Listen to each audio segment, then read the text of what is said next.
The first thing I'd like to do is to welcome Commissioner Karen Salmon, who is new on the commission and is the former state superintendent. The other new commissioner is Commissioner Barbara Howe, who is retired associate judge for the Circuit Court of Baltimore County, and I think she might be joining us in a little bit.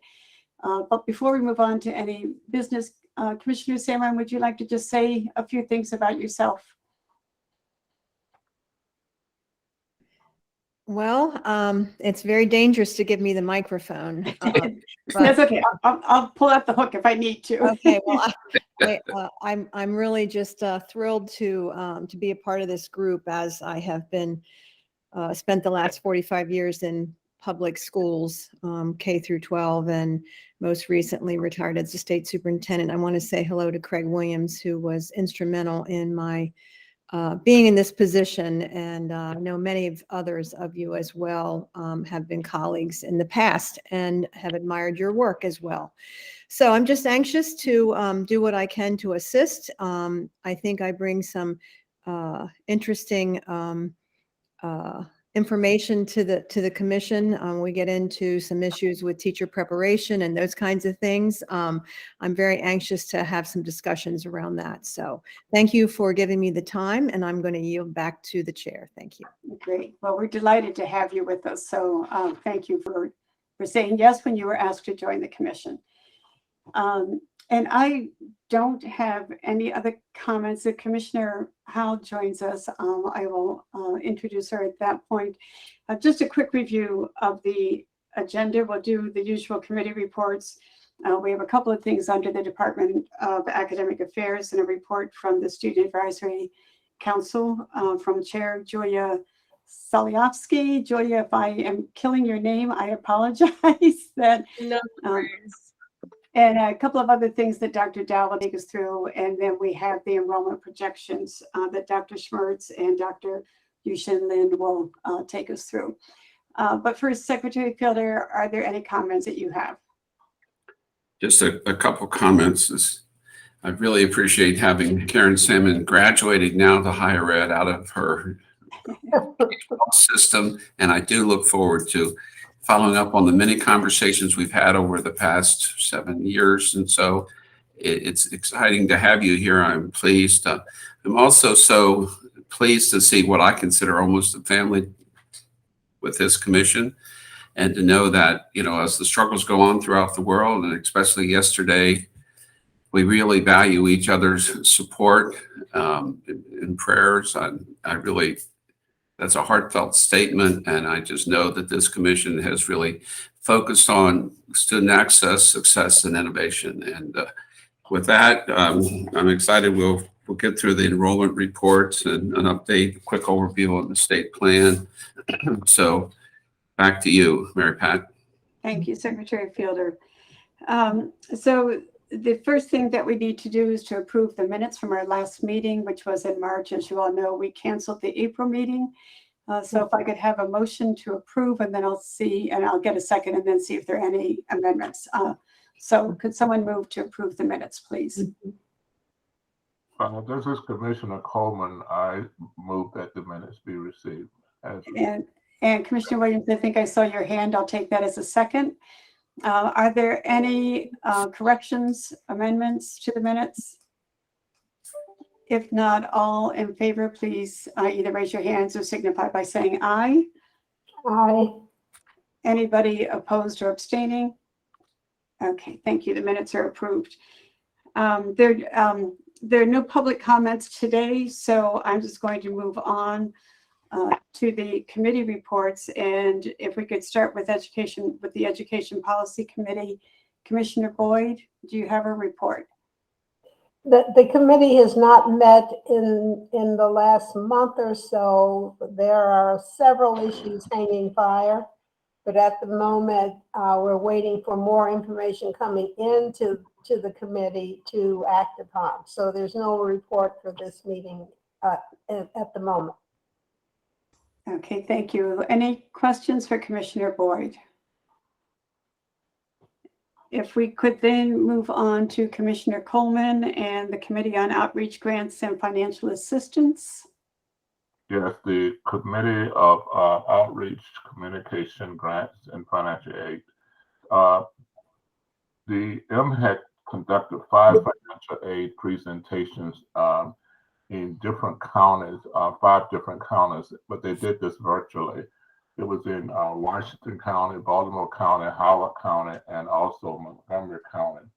Mm. Also did a in-person visit with the politicians that's in the legislators rather that's in District 18, and that was in person. They had about 500 people present, and members of MHEC was also there to assist.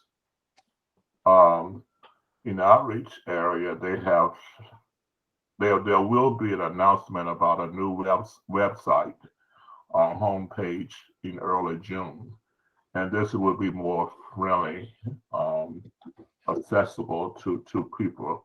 And in that website, they will have information showcase about the scholarships, grants available, news events, and things of that nature of interest.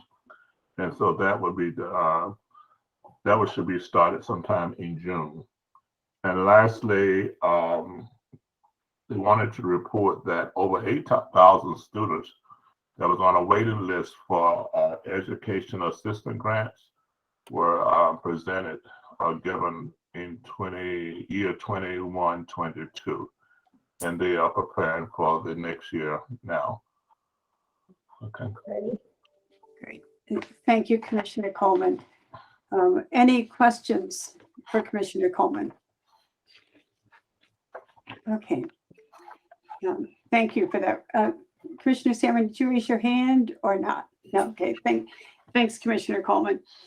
We do not have a chair for finance and operations. I'm hopeful that one of these days we will change that. But Mr. Newman, would you like to give a report?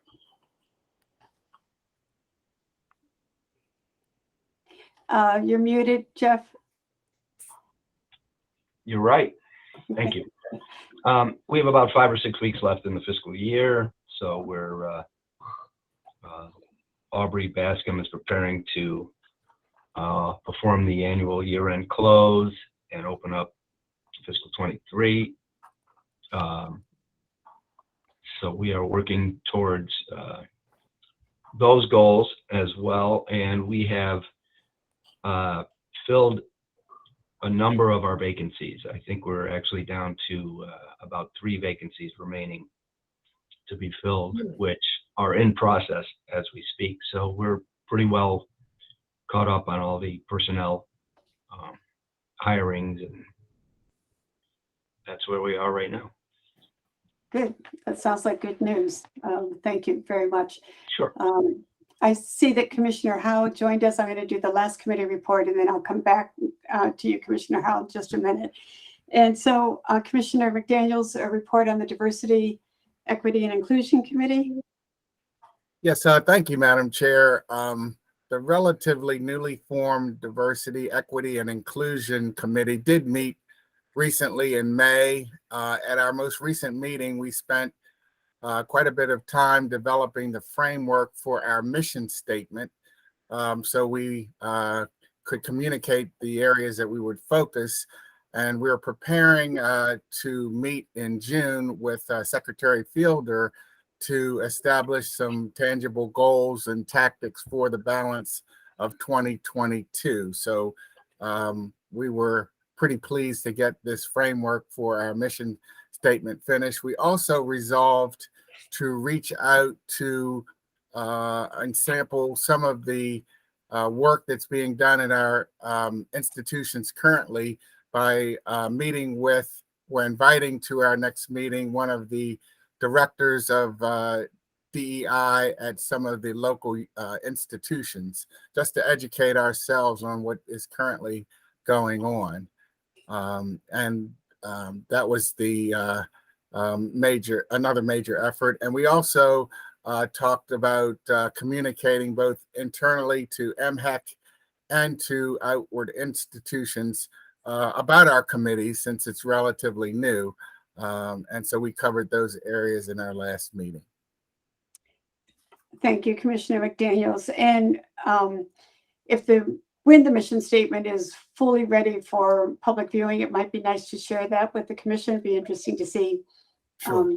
what you've articulated for that. That would be great. Any questions for Commissioner McDaniels or for Mr. Newman? I didn't give you a chance to ask Mr. Newman any questions either. Okay, all right, thank you very much. Commissioner Howe, I already mentioned to the rest of the group that you were joining us and mentioned your former position before you retired as the Associate Judge in Baltimore County Circuit Court. But would you like to say just a few words about yourself? And we're delighted to have you on the commission, so welcome. Oh, thank you so much. It is such an honor to be appointed to this committee. I served as the chair of the Board of Trustees at the Community College of Baltimore County for 3 years. Learned a lot about education and community colleges during the time I was first a trustee and then as chair of the trustees. Dr. Sandra Curtinitis came on as president of the Community College of Baltimore County at the same year that I went on to the board. So, you know, I was a lawyer. I've been a judge for a really long time. I still sit actively hearing cases on the bench. I sit in settlement court. I'm getting ready for a big operation tomorrow. I have a surgery tomorrow for a lumbar fusion. So I apologize for being late today. I'm running around the house trying to get the house prepared because I worked for the last 5 days. So that's it. You know, I'm just delighted to be here. I'm learning a lot already just from reading your minutes and looking at the agenda for today. Oh, great. Thank you. And again, welcome. Most importantly, we wish you well in the surgery tomorrow. Hope that all goes well. Thank you. Okay, Dr. Dow, let me turn things over to you for the several items under academic affairs. Thank you. Good evening. Oh my goodness, I'm ready for the day to be over. Good afternoon, commissioners. It is nice to see you all. I'm going to turn the time over to Julia. She is our chair for the Student Advisory Council. As you may be aware, let me remind you, we have a number of advisory councils to the commission. You may remember hearing from the Financial Aid Advisory Council. We also have a Faculty Advisory Council, and then of course a Student Advisory Council. And so Julia has served as the chair of the Student Advisory Council for the past year. She is a graduate student at MICA, finishing up her master's degree. And at the end of the academic year, both the Student Advisory Council and the Faculty Advisory Council provide a summative report of those meetings and a summative set of recommendations that the council seeks to present to you. So with that, I will turn the time over to Julia. Thank you, Emily. Hi, everyone. It is a pleasure to be here and to present to you the annual report of what the Student Council has been doing for the past year. I'm going to go ahead and share my screen so you can follow along with me.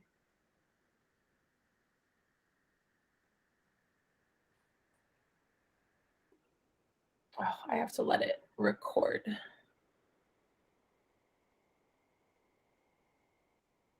One second. Okay, I actually can't share the screen. So I will just go through it with language because Google requires me that I accept that you can record my screen, and then I have to leave this meeting to do that. So we're not gonna mess with that. All right. So the Student Advisory Council has, for the past year, we started the year focusing heavily on COVID, but then we established some special topics for our meetings.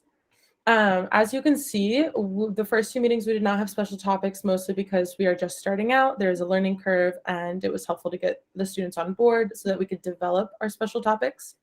In October, we started with COVID-19, and we specifically asked the students to go back to their schools and actually see what changes have happened since schools have reopened, and where what we found out is students came back and they said that a lot of the things that were offered during COVID were taken away, but might still be needed. And this included like therapy or access to electronics because of hybrid models. And so what came from that is we decided to offer a recommendation, which I will talk about later in this presentation. We went through and we established that we wanted to talk about special populations, which the definition of that is special populations of students such as students with disabilities, international students, students that identify as BIPOC, and military students, transfer students, all these types of special populations. We wanted to dive deeper into some of those populations, so we did make a recommendation that next year the committee does circle back on that topic. In December and January, we looked at the transition between high school to college. We specifically looked at the finances within that. January, we looked at student privacy and initiatives around people who are incarcerated. And then in May, our last meeting, we looked at the opioid epidemic. Unfortunately, because it was our last meeting, we could not process the information and come up with a recommendation, but we did take notes to be able to kind of bring that back next year for whoever is on the commission. So going through, as you can see, we see that it has the leadership and the members. We did have great membership throughout the year. People came to our meetings, which I find extremely important as someone who is part of MHAC. It's very important to me when every student attends. And then we're going to go to our accomplishments. So making a note about the COVID-19 where we're circling back, we came back and made specific recommendations that are at the end of this report, which were surrounding the notion that we highly recommend that schools continue to monitor the virus that is evolving. This was written during the Omicron kind of kick start, and that campuses should consistently monitor and see what policies they need to continue for the sake of student learning and for the sake of students being comfortable in their learning. You can see a copy of this recommendation at the very end of this document. Our second accomplishment that I am personally incredibly proud of is student voices. So one thing I implemented as the chair is I noticed, so I served the year before, but not in any leadership position. And I noticed that because I was a busy student and, you know, we don't meet very often. And so I noticed it might be helpful to provide homework actually. So we all as students agreed it's helpful to provide homework. So we decided to provide homework to the students to go to their campuses where we provide questions related to a topic. And they make sure to go ask whoever they need or be prepared to answer those questions from the perspective of student experiences and student voices and bring it back to us at MHAC so that we can all discuss and decide recommendations. What came from that is that in the very beginning of our meetings, I believe this was during the second September meeting we realized that a lot of schools have a very common theme, and that is that students that are from unique populations or BIPOC or identify just most students with a concern are having complaints about not having their problems addressed. So we noticed across the board, schools have a culture of silencing or dismissing student concerns. This is not to attack any schools at all. This is just something we noticed that probably needs to be addressed. So we decided to center student voices at the forefront of all of our decisions within this group. We decided that it was important that to center student voices, that we share any complaints within schools, but we also share accomplishments. So what would happen is, let's say my school is, let's say I went to my school and I had problems with asking about disabilities. We might come back to MHACs, the Student Advisory Committee, and somebody else might come in and be like, oh, my school actually did this awesome thing where we did this to address that. And so because we're sharing these experiences of positive things as well as the negative things, we're able to make better recommendations and just help each school out when it comes to student voices. So from this, the council recommends that in 2022 and 2023, we launch a specific subcommittee that is the committee to address the silencing of student voices, where that committee is going to use the lens of anti-discrimination, anti-racism, anti-sexism, and accessibility at the forefront of their work to basically take what the commission is working on and do side work. Because those people will be dedicated to doing the other work that needs to be involved with making recommendations. Our third is that an accomplishment that we had was to start some initiatives around people who are incarcerated. We were able to hear a faculty representative from the University of Baltimore talk about their higher education opportunities for people who are incarcerated in Maryland. Our fourth accomplishment was we looked at the transfer of college credit. We discussed different transfer articulation templates. Emily Dow actually showed us what was being discussed. And then we provided some information and feedback based on this. And then again, we looked at the opioid epidemic. When we looked at the opioid epidemic, we had a representative from the Opioid Operation Command Center provide an overview of the current crisis in Maryland. And then we basically had a discussion. And then we also talked about it in relationship to COVID. So planning for the next year. We provide the following recommendations for committees and discussion topics for the next year. So 1, establish a subcommittee to evaluate the effectiveness of current structures in centering student voices and their experiences. To be more specific, one of the first topics we were looking at is how accessible are school websites to providing students their rights or knowing about the Title IX, Title VII policies. We started reviewing each school, seeing how accessible the information was, how easy it is to understand, whether there's a legal version versus a easily comprehensible version. We think that's really important for students because if they know what they can do about their issues or what their rights are, they can very effectively communicate to who they need to. I find as an activist in schools that one of the biggest problems we have is that students just don't know who to go to. It's not that their problem isn't going to be resolved, it's that they just don't know who to talk to. And schools have higher education has so much going on. Obviously, you're educating hundreds and hundreds of students. So it might be helpful just to have a review of how we can make these things accessible, just to streamline the process. 2, we want to build a liaison effort with the MHAC Faculty Advisory Council. 3, we want to revisit discussions and consider recommendations regarding services provided for students with disabilities at colleges and universities and the common challenges students with disabilities face. This recommendation came from us not having enough time to discuss disabilities in special populations, and the theme of someone with disabilities having something related to one of our special topics was consistent, and we realized we really need to make that recommendation.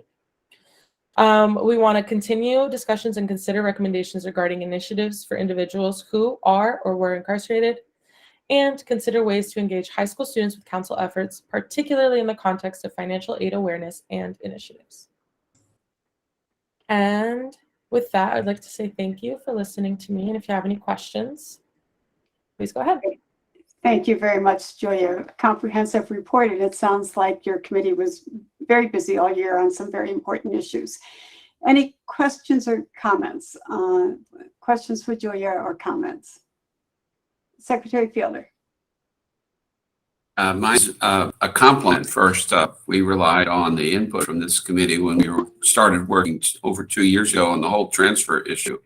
And the input that we received from students throughout the state was very helpful as we move forward. And as all of you know, the ArtSys is being redone with reinvigorated funding from the state.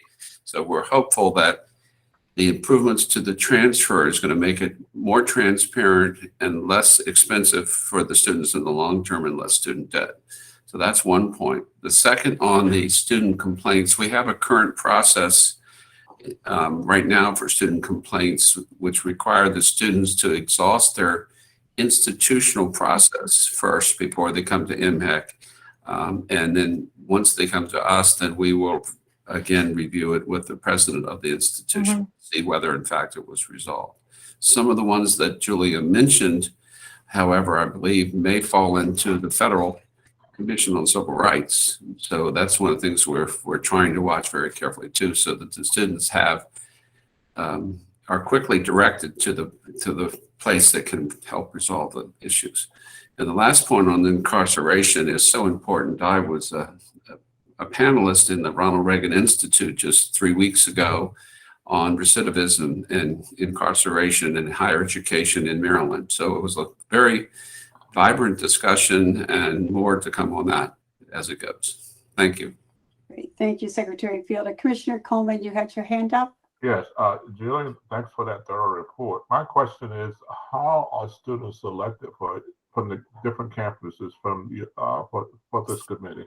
Yes, so campuses actually nominate their students to serve, and students can just accept or deny, but all of our meetings are completely open, so any student is welcome to come. The only limitation on that is that each campus only has one vote. So if, let's say, 2 people come from MICA, I would have to share my vote with the person that would like to provide input. Commissioner Coleman, if I can just add, Julia's absolutely right. It's actually right about this time of year, we send a letter out to all the campus presidents. We say, here, we would like for nominations for both student advisory and faculty advisory. Student advisory council typically only holds a 1-year term with the option to renew. Just because students may be coming and going and all sorts of issues. The Faculty Advisory Council has a 3-year term appointment. But as you just heard from Julia, this was her 2nd year. We have a number of students that have served multiple years now. And that's really great because there's such a steep learning curve about what MHEC does and the issues that MHEC can address and trying to create that cohesiveness. Mm-hmm. Thank you. I actually was wondering if it's okay if I respond to one of Commissioner Fielder's comments. Sure, go ahead. So I wanted to respond with that I knew about the MHAC complaint system. So part of what we want to do, because I know that you will probably go on to discuss what I said here about our idea to have a subcommittee. And what I want to show is that this subcommittee goes to make recommendations to institutions about how they can center student voices. And it would basically be fielded through your offices, ensuring that this is a recommendation we could make. And the whole point of that is to actually streamline less complaints coming here and more of the institutions really just being accountable for doing better with their resolution tactics. Thank you. And I had a procedural question around that. With the recommendation to set up a subcommittee, what happens with that? So with the recommendation for the subcommittee, or Emily, do you have a better answer to this? Sure. So we are presenting them for the commission to consider. At this point, by law, these are, again, advisory councils to the commission. So unless there is a major abstention that we shouldn't address these issues, past practice has been we continue to address these issues. So these will be items that will start off the next academic year as items for the Student Advisory Council to consider, and we'll prepare our agendas accordingly. So they are recommendations in terms of what the council is looking at and what those discussions are. It's a great question because I would also want to emphasize this is an opportunity above and beyond this report. If there are topics or issues that the commissioners would like us to address, would like the Student Advisory Council to address and discuss and contemplate, now's the time to add that because we'll add that into the future agendas for the next academic year. And to help with the committee end is we actually had some separate outside meetings to just discuss what the subcommittee could look like and the goals of it. And truly the goals of it is to actually meet this on the commission, we don't have much time to do a lot of the research, a lot of the groundwork that really needs to be done. And also as the Student Advisory Council, we don't connect a lot to our students outside of us just being representatives. So this committee is an opportunity for this council to actually be pushed a little bit further and be a little bit more effective in the recommendations it makes and having the time to do the research to make those recommendations. Mm-hmm. Thank you. Thank you, Julia. Commissioner Boyd, and then I'll come to Commissioner Serrano after you. Julia, I wanted to congratulate you on the progress you've made with the Student Commission. It really is outstanding in comparison to where we were in the recent and even distant past. Just have 2 questions. You mentioned the opioid situation, and I wonder, could you tell us a little more about that? And the other is, are all of our schools represented in your student group now? So no, not all the schools are represented. So a lot of times schools actually either forget or don't nominate someone. I really want that to change. But it's difficult because, you know, if the school's not responsive, then it falls through. I know that a lot of students within MHEC, we try our best. So I'm leaving, for example, and because I graduated and I cannot no longer serve, I'm making sure that my school finds, like, I'm like, find someone, you know. And I know a lot of other students do it too. The problem is the schools that aren't represented. So for the opioid crisis, basically, we only had one meeting where we had the presentation, and the presentation talked about the initiatives that are happening in Maryland around the opioid crisis. This includes making sure that people know the effectiveness of Narcan, knowing how they can take care of themselves. A lot of it is also about, like, you know, don't buy drugs that you don't know. They are extremely worried about fentanyl, which is rightfully so. There was an increase in it during COVID. Fentanyl is something that came about kind of right before COVID, to be honest. It started popping up. It's basically this drug that its lethal rate is, like, it's a lot higher. You only need a little bit to risk your life. And a lot of situations are happening where drug dealers are mixing it into stuff, or, you know, like cutting their products with it. So it's causing people to overdose, unfortunately. But fentanyl, there's things like fentanyl strips where you can detect. So a lot of it is about educating people about what's happening. How can you keep yourself safe? How can you keep your friends safe? But there's also the other side of that, which is if someone's already suffering from an addiction, how can they get help? How can you get your friends help? How can you get your family help? So that was the major gist. And we wanted to think about, the reason we invited this conversation is because we wanted to think about what can, from us knowing this information, what can we think about as student leaders and how institutions can play a hand in education. Mhm. Good. Great. Thanks, Jay. Commissioner Serrano? Yeah, I'm going to echo what everybody said, like, a great job. Page 11, I was reading the recommendations that you guys had. I think it's, I wanted to hear a little bit more about kind of, there's a part of it that says that the schools should be encouraged to show grace for those with medical exemptions. I guess one question I had was, like, I remember a while back, there was a form, like a kind of a spreadsheet of, like, you know, students who were not vaccinated, students who got medical or religious exemptions, but I didn't hear anything about medical exemptions. So I was not sure if we collected data. And then the part I talked, when you talk about safe spaces for marginalized folks, I thought that was brilliant. I really like that. But I guess, I mean, I'm wondering if we're getting folks after the fact, because I think a lot of folks, like, I don't know what university it was, but I just remember seeing the number of folks who were not vaccinated, and then 2 months later, the folks that got religious exemptions, and then that were, I guess I presume they were vaccinated. The number, you could see that we lost a lot of people who ended up dropping out, I'm assuming, or switching somewhere else.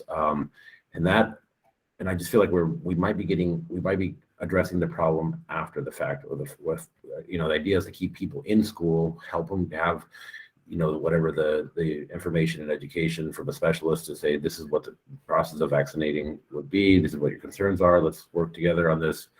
But so I guess I have just a bunch of questions. I just want to say you guys did a great job at this. I was very impressed. But I guess one question is, does MHEC collect any information on medical exemptions? And then second question is, are we kind of going, like, ex post facto on the issue of safe spaces? Should we try to intervene? Yeah. I'll answer the second question, and I'll turn it over to Emily for the first one. So this was written during a time when it was, like, a little bit more relevant for its urgency. Personally, I think it's important that anything like this always comes out, because there's new students coming in. There are still traumas that our Black peers have experienced from being forced to have a vaccine that we need to still mitigate. And I think, so I agree on one hand that yes, it's a little too late. You know, there's a lot of people that did end up getting it. Medical exemptions was something that I specifically brought up, which Emily will talk about if we get them. But what happens is with medical exemptions is there are a lot of immunocompromised people in the world that cannot get the vaccine. There is also another situation where I'm currently upset with is that right now people are getting COVID and a lot of them are people with vaccines. But what happens with someone who's severely immunocompromised is they, even if they have their 6th vaccine, which happens, they'll go and get 6 vaccines.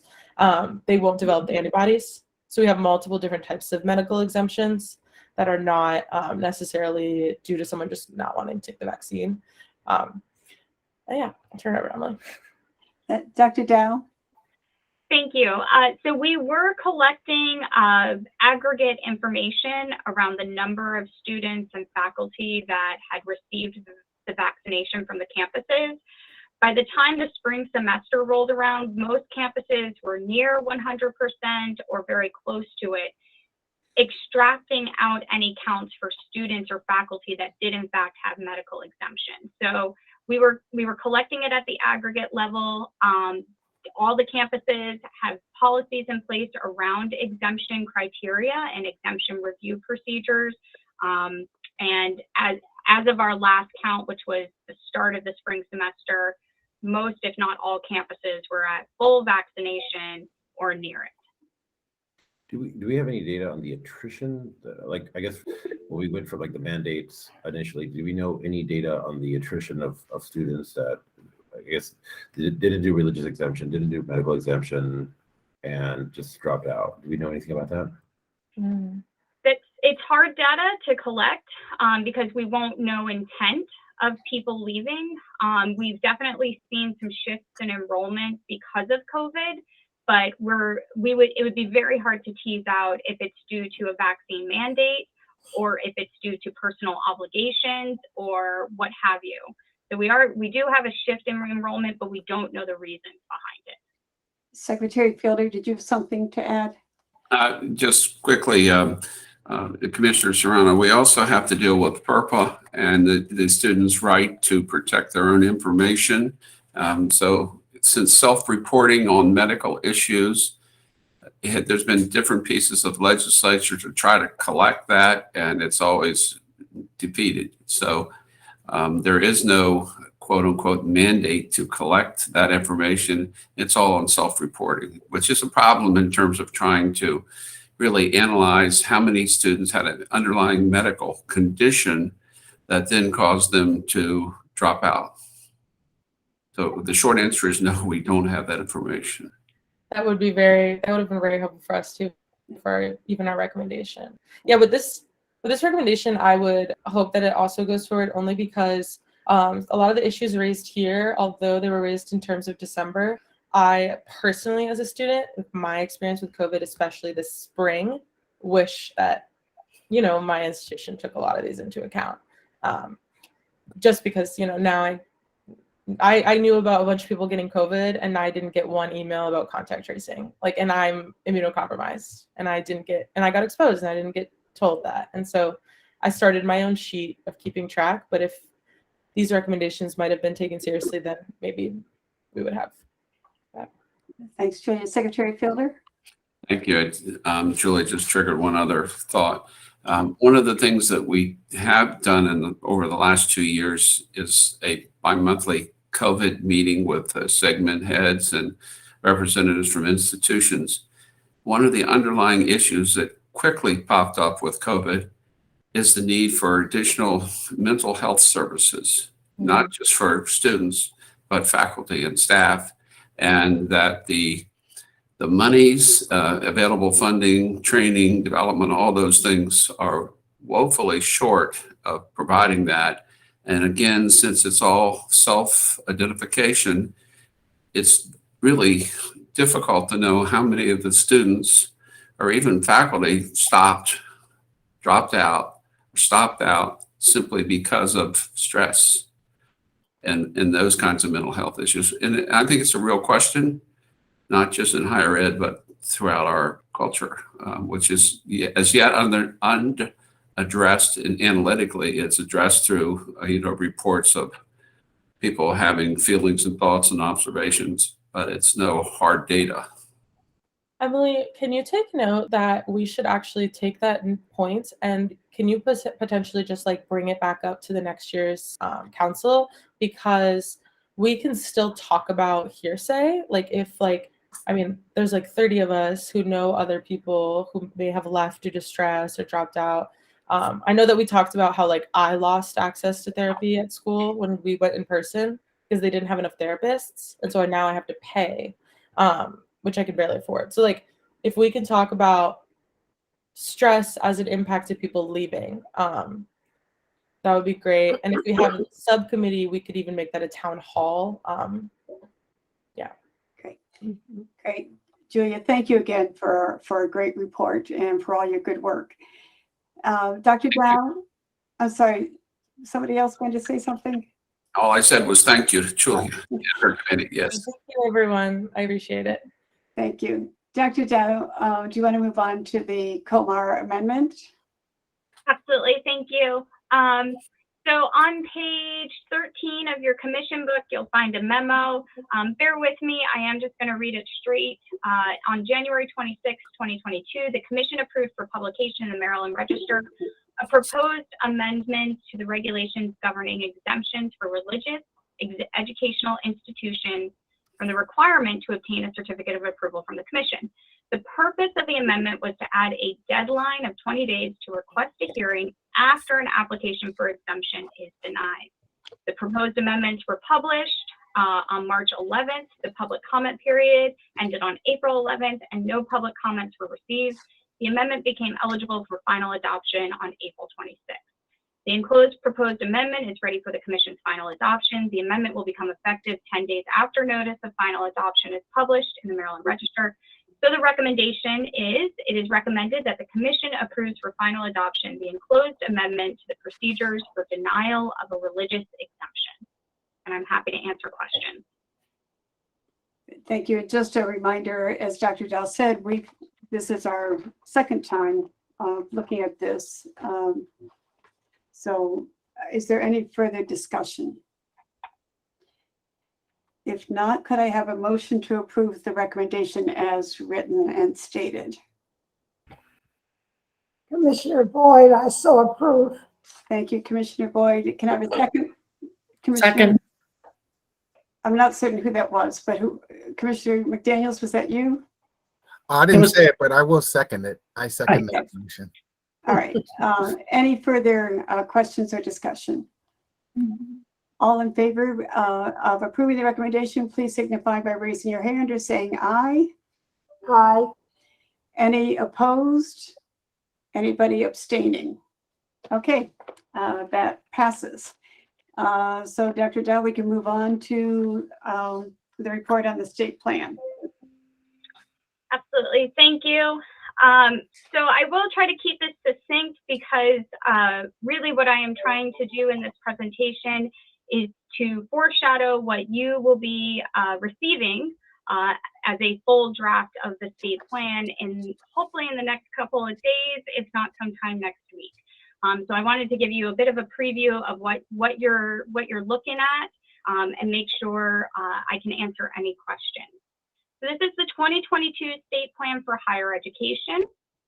As a reminder, by law, we are to develop and periodically update an overall plan consistent with the charter, known as the State Plan for Higher Education. And the state plan shall present the future needs for post-secondary education and research throughout the state, the present and future capabilities of the different institutions and segments of post-secondary education in Maryland, and the long-range and short-range objectives and priorities for post-secondary education and methods and guidelines for achieving and maintaining them. So this is our task at hand. We've spent the past year and a half revising the current state plan. In order to do that, we had open work group meetings. The work groups met to discuss the current 2017 to 21 state plan and make recommendations on what changes need to be made. They said some things need to remain, some things are new issues, and so we've since incorporated all of that feedback. The work groups consisted of campus representatives, faculty and students and administrators, and also representation from other organizations such as the Maryland State Department of Education, College Board, and the Center on Education and Workforce. So really this was an inclusive process to really garner input and feedback around the current state plan, the 2017-2021, into this now 2022 state plan. We have, as we've previously discussed, we are maintaining the 3 goals that were in the previous state plan. They're around access, success, and innovation. So our first primary goal is ensuring equitable access to affordable and high-quality post-secondary education for all Maryland residents. Our second goal is to promote and implement practices and policies that will ensure student success. And the last goal is to foster innovation in all aspects of Maryland higher education to improve access and student success. When you get this document, there are a number of sections that are going to be new that I want to highlight. So of course we have an introduction. We have a whole section on progress around student access and student success through innovation, and it highlights the work of the past 4 to 5 years around retention rates, initiatives around student success, and just different innovative strategies that have been implemented to improve that student access and student success. We do have a section, it seems tone deaf to not have a section around the pandemic, and that the pandemic has changed higher education. It's hard to say what those changes are permanently, but in that pandemic section, we talk about the past 18 months to 2 years and how higher education really came to the forefront, that let's figure this out, and continued operating and continued to provide high quality education to our students. It is also fairly tone deaf to not have an equity section in this day and age. So we have a devoted section just on an equity framework and an equity lens. We thought it was important to pull this out as a standalone section and a standalone item to discuss how to do equity. That it's not just so much having a diversity statement, it's not so much as just having an equity statement, but that we do equity as a regular, ongoing initiative through all of these elements of student success, student access, and innovation. And I'll explain what that means in a little bit. Then, of course, we finally get into the meat of it, talking about the 2022 goals, priorities, and action items. We have a new section around glossary. We heard from work group members that the terminology that we use is sometimes confusing. So we have a glossary, and then of course references, additional resources, and contributors. Let me focus again on this issue of equity framework and lens. So of course we could talk about student access and priorities and action items, and same thing with student success. But if we're not thinking about subgroups or subpopulations that we're not targeting, or individuals that fall through the cracks, then we're not really talking about an equity issue. And so this equity framework or lens is literally that when you're talking about student access and you're talking about making sure students can enter into a post-secondary education program of their choice, are we talking about access for all students? And are we talking about targeted initiatives that some students may not be aware of, some families may not be aware of? And so taking on that equity lens and thinking through about what it means to give everybody the opportunity to be successful. So it really is this idea of an equity framework or an equity lens. The other piece to this slide that I want to highlight is that innovation, just like equity is weaved throughout these priorities and action items, innovation is also weaved throughout these priorities and action items. And so I'll give you a couple of examples of what I mean when we talk about an equity initiative or an innovative idea through student access and student success.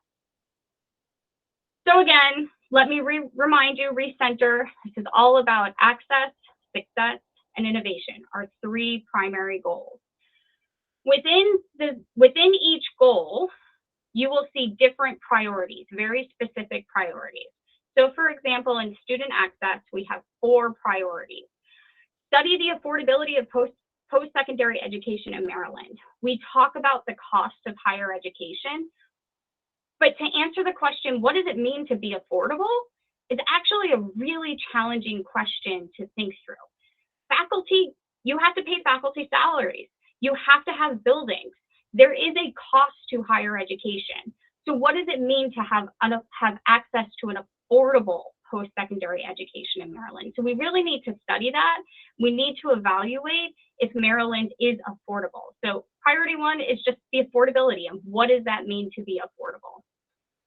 Priority two, examine and improve financial literacy programs for students and families to encourage financial planning to pay for post-secondary education.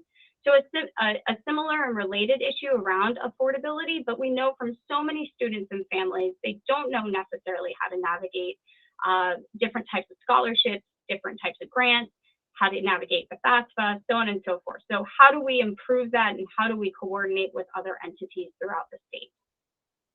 Priority three, analyze and improve systems that inform and evaluate a student's academic readiness for post-secondary education. This was a carryover from our current 2017 to 2021 state plan. This is going to be exacerbated by the COVID-19 pandemic in terms of students being able and ready. You'll hear from the Faculty Advisory Council next month on their recommendations that they're already starting to see students, particularly in the math and sciences, not really quite up to speed for college level work because of everything that happened with COVID. And then priority four, analyze systems that impact how specific student populations access affordable and quality post-secondary education. So that priority four is that equity lens that we've been talking about, and really thinking about what do we mean by different student populations, and how do we identify the barriers and challenges for them to access affordable and quality post-secondary education. So again, I just want to share this with you as an overview in terms of the organization. So we have the goal, we have different priorities. So for student access, we have these 4 priorities. And within each priority, we have explicit action items. Let me take a step back and explain that this state plan is not a state plan just for our agency. This is a state plan that is supposed to help ground and center the work of all of our colleges and universities and all of the sister organizations that we work with when we talk about higher education opportunities. So these are broad action items that are meant for high school counselors, employers, all different subpopulations. It is not meant just for our agency and the work of MHEC. So for example, in priority 1, an action item is to define affordable in the context of post-secondary education, focusing on affordability within specific subpopulations. This may not mean talking about different races or genders, but this may be talking about what does it mean to be affordable if you want to be a doctor? What does it mean to be affordable if you want to be a teacher? What does that mean? And so thinking through affordability, and again, this is not just an action item for our agency, but an action item for the campuses, for department chairs, for anybody who may play a role in these issues around affordability. I'm not going to go through the whole list, but I do want to highlight a couple of elements that you'll see in the state plan when you get it. We've denoted innovative ideas with that green triangle. So that's an indicator that we see that as an innovative idea. Defining affordability is going to take work, and it's going to change based on what we're talking about. Are we talking about undergrad, graduate, talking about community colleges, 4-year, research-based programs?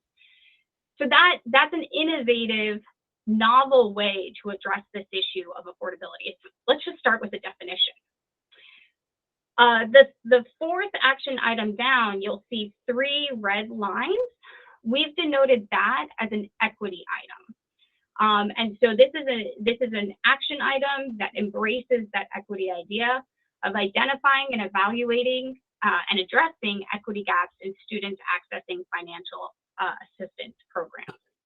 So just in terms of notation, the green is an innovative idea. The 3 red lines are an equity idea.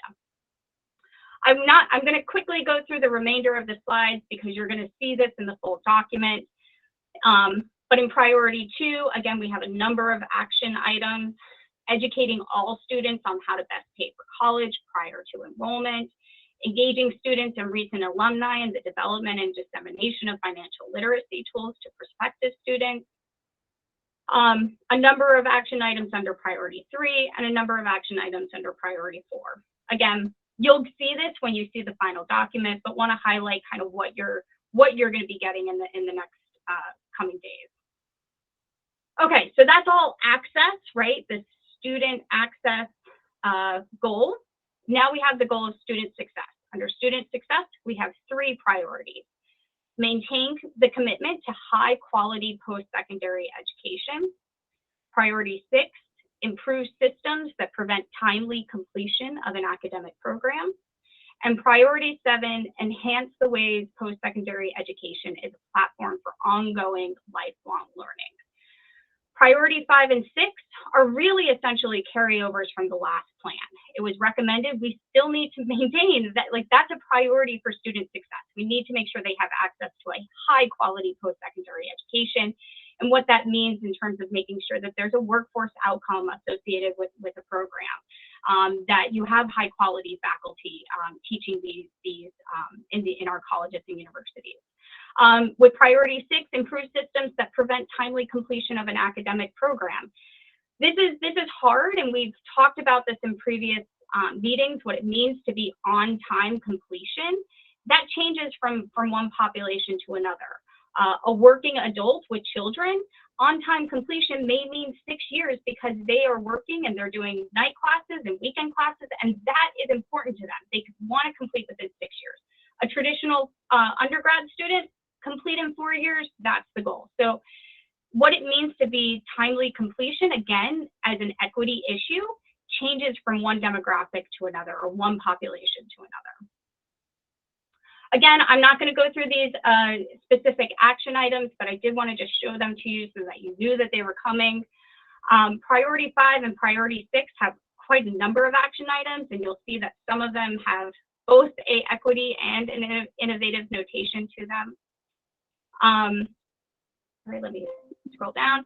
Priority 6, priority 7, around enhancing the ways post-secondary education is a platform for ongoing lifelong learning, that we don't just stop at an associate's degree or we don't just stop at a bachelor's degree, but there's important opportunities, not for necessarily immediate graduate school, but for individuals who either want to reskill, upskill, that our colleges start embracing that and thinking about the returning adult or the adult who's thinking about career changing. And what does that mean? And how do we implement programs that lead to those successful outcomes? And then our last goal is innovation. We only have one priority in innovation, just simply because we've, again, weaved innovation throughout. But our priority 8, again, is a carryover from last year around promoting a culture of risk-taking, that we want to make sure that there is a well thought out opportunity for our campuses, for our stakeholders, to try different things, obviously within a confined environment, taking into account the risks. But if we don't try new things, we're not going to move forward. So we need to be okay with trying new things.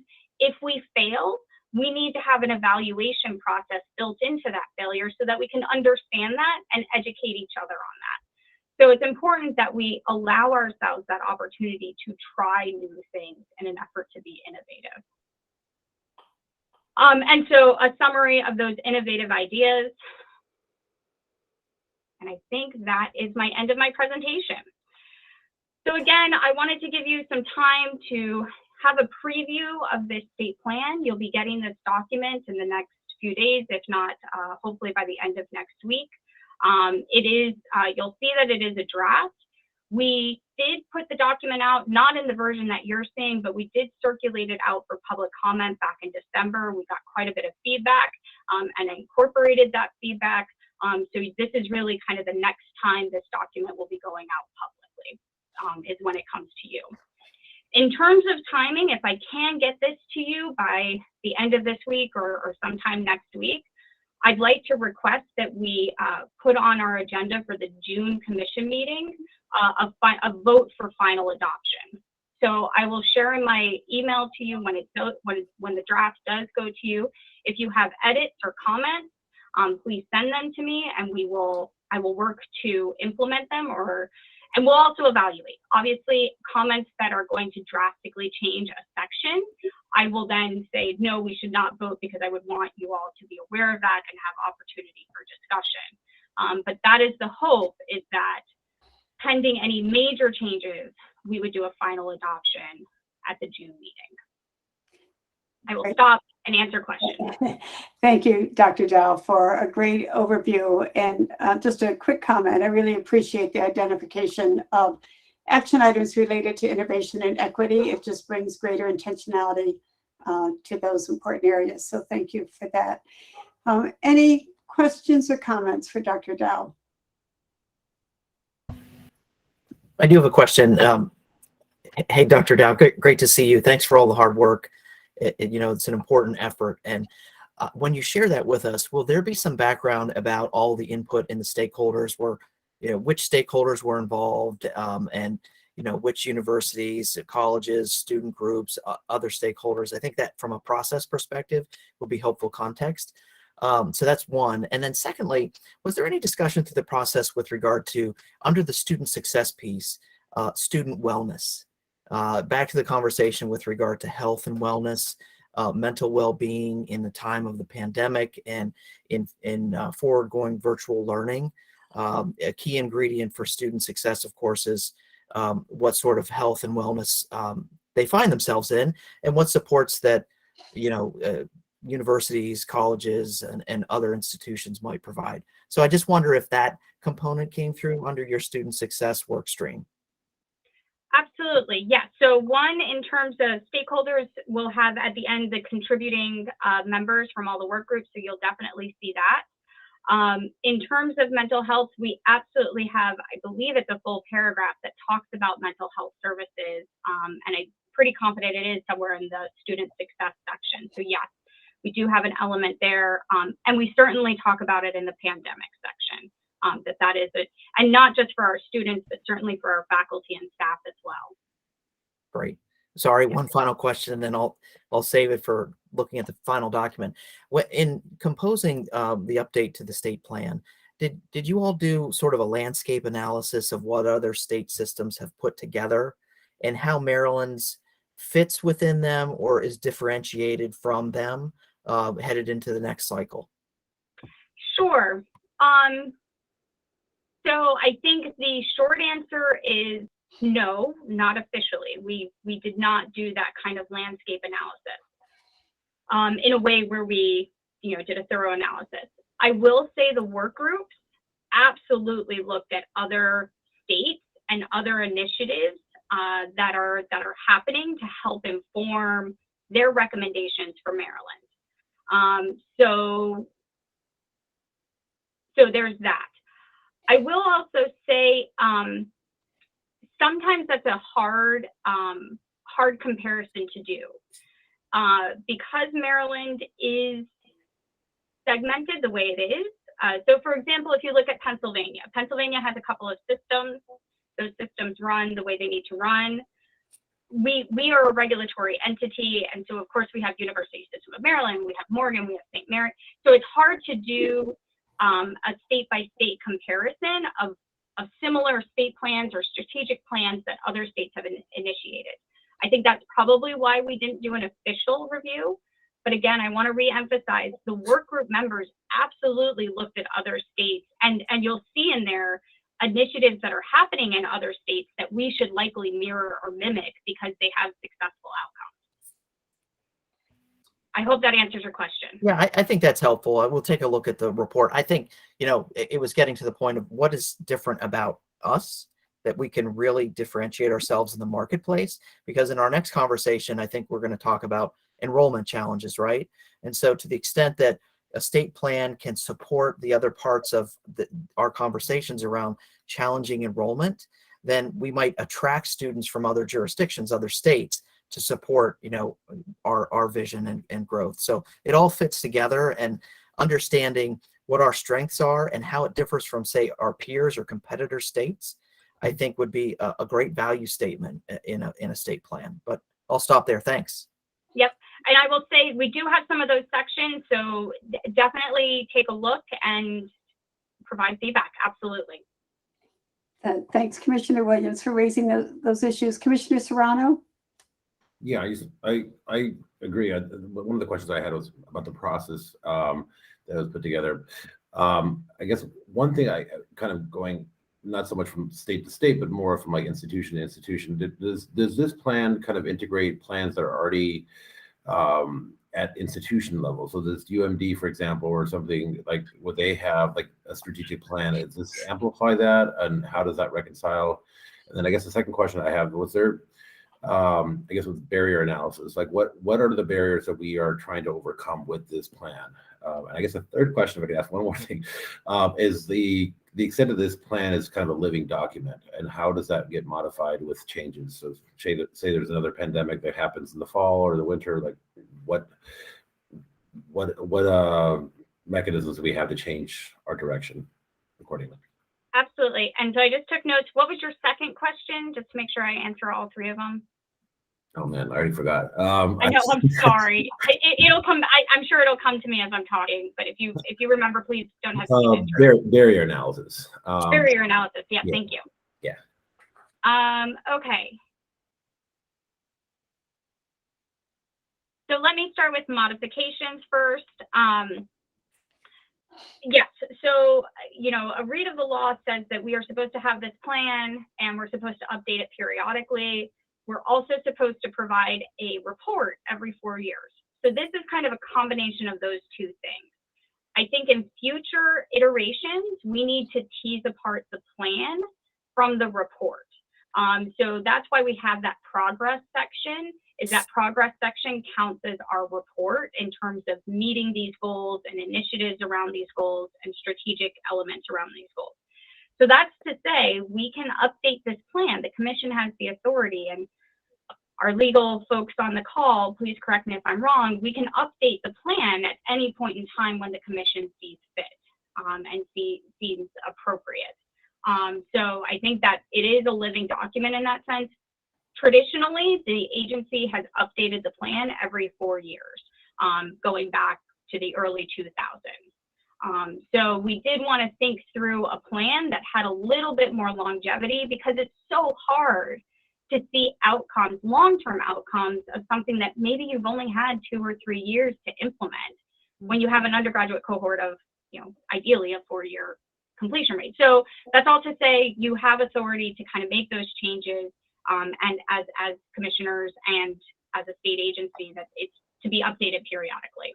The plan itself, and then the report is supposed to happen every 4 years. In terms of barrier analysis, so when the work groups met, we gave them 7 questions to answer. We asked them, tell us what you think this goal should include. At that point, we said we're going to keep the 3 same goals. What should this goal include? What should we keep from last year's or the 2017 to 2021 plan? What are the barriers? That was one of the explicit questions we asked the work groups to identify. What are the barriers to these elements around student success and student access?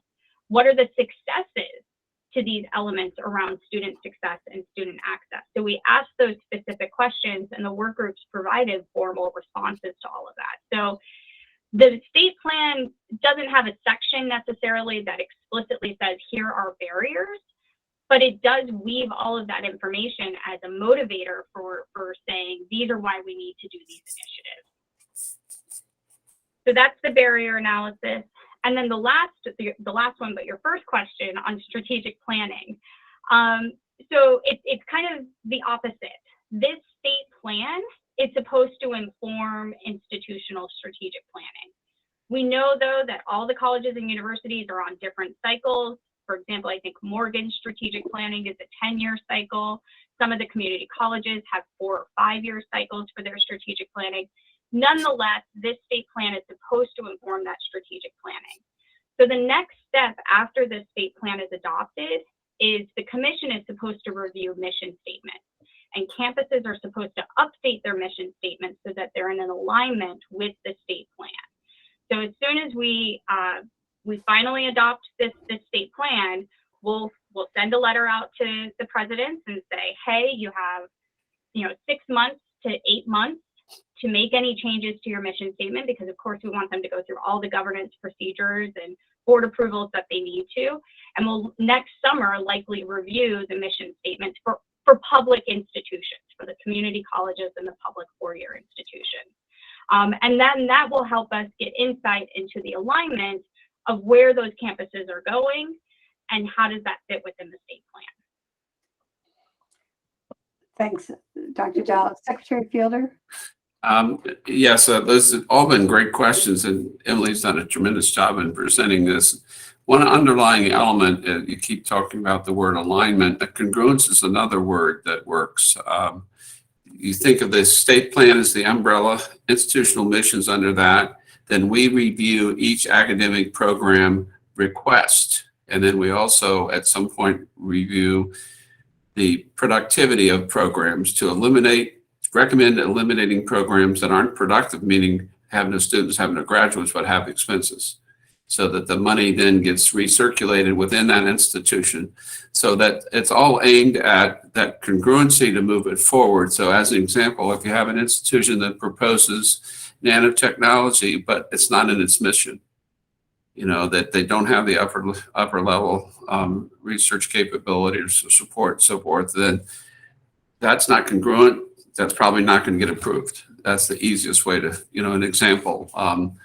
But the alignment, is throughout in terms of looking at academic program. Does it fit the mission statement of the institution, and does the mission statement fit the state plan? So that's how it wraps together. Great, thank you, Secretary Fielder. Any other questions or comments? Okay, Dr. Dell, we will look forward to getting that document. And I know it's always easy when reports like this come through and documents come through, and it's easy to say, oh, I'll get to it later, but keep in mind, we're aiming to have this approved at the June meeting. So I would urge you to read it sooner rather than later in case you have questions or suggestions to pass on to Dr. Dell. Okay. Dr. Schwartz, I see you there. Would you like to introduce the topic around enrollment projections? And I know you're going to be asking Dr. Lynn to assist with that. Yes, thank you, Commissioner Surkamp. Welcome, everybody.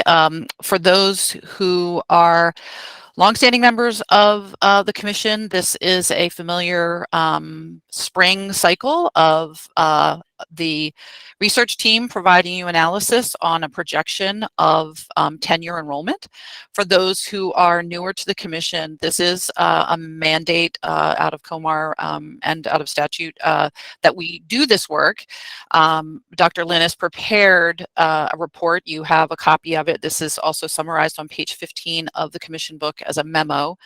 Dr. Lynn's going to hit the highlights. I think I want to mark the significance of this point in time, which is up until this point, since as far as we know, we had an external consultant prepare these projections for us annually and provide us the numbers, and we would present them to you.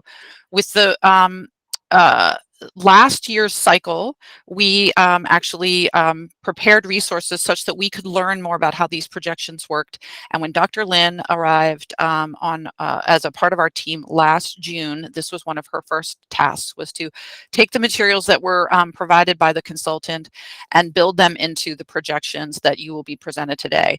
I think I want to point out a few things. These projections are a model, and we inherited this model from those who come before us at the commission. So while we welcome questions about why certain things are in the model, we are unlikely, Jeff Newman, Secretary Fielder, someone else with a different knowledge base may know, but we certainly don't know why some of these elements are the way they are. So unlike other presentations, we do get an opportunity to learn a bit more. Yushin knows this model inside and out. She's only still going to hit the highlights, saving time at the end for questions. So I turn it over to you, Dr. Lin. If you cannot see the details of her slide, you can use those, see those, there's 3 dots stacked within your display at the bottom of your screen called More Options if you hover over it. And from there, you can change your layout if you want to even have, if you're on a small laptop, for example, you could change the layout to something called Sidebar or Spotlight, which would then give you full access to the visual slides. So without further ado, I will turn it over to Dr. Lin. Thank you so much, Dr. Schwartz, for the introduction on the background, and thank you so much, Dr. Fielder and Madam Chair and the commissioners. Thank you so much for paying attention on this report. And I apologize for the very numerical nature of the report. So you will see a lot of numbers today and in the report. So I know some of the numbers will be really small, and if you want, I will keep referring the numbers in the report, and you can see those reports, the numbers in the report you received in this morning. And so yeah, so as Dr. Schwartz just mentioned, so this is the first year MHAC bring the enrollment projections back in house. So so basically what we did is we unpacked the old models, and we understand how each factors work, and we just use the same model and have definitely some revisions on that, and make the projection for the next 10 years. And because of this year, we do the model, we do the projection ourselves. So this time, so I will be able to present you not only the results, but also a little bit of the methodology of the enrollment projection. So you're welcome to raise any of the questions, clarification questions during my presentation. I'm happy to clarify them. And if you have more questions about model, about numbers, I'm happy to answer all of them at the end of the presentation. And also, we will have a more detailed presentation about model design methodology in the summer.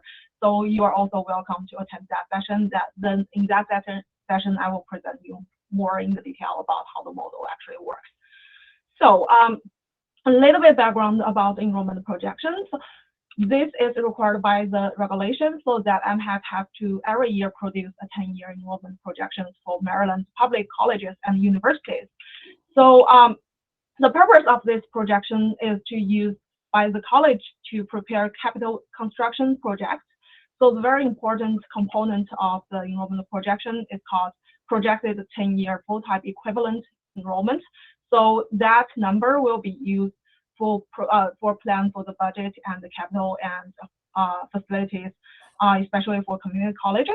So I will explain you more about definition of this very small nuances, the terms. But this is how I organized today's presentation. So first, I will give you a very high-level introduction about the model and the components. And then I will give you a preview of all of the major results of my 10-year enrollment projections. And finally, I will spend time to introduce you another high level, but a little bit more detailed, how what is the methodology we use to run this enrollment projections. So as I just mentioned, there are several different components of our projection. So there are in total 4 parts. So first, we start from the segment level projections. So that is to see our model is a it's from the top to bottom, top bottom model. So basically we have a segment level enrollment projection first. So that means we basically need to find out the number of students we need to educate in Maryland for next 10 years. So we segregated that by 6 different segments or levels. So for 4 years, they get 4 different segments, or we can call it ties. So they have undergraduate full-time, undergraduate part-time, graduate full-time, undergraduate part-time. And for community colleges, they have 2 segments, that is full-time and part-time. So that is to see we have 6 pies, and now we need to distribute those pies to each of the campus. So this top-down model basically just distribute each of the pie to each of the campus. So for public 4-year institutions, they get 4 pies. 4 pieces of pie. So so they got undergraduate full-time, part-time, graduate full-time, and part-time. For campus, for community college campuses, they get full-time and part-time enrollment projection. And then based on those head count enrollment numbers, we just use some math formulas transfer these headcount numbers to some unit we call full-time equivalent and full-time day equivalent.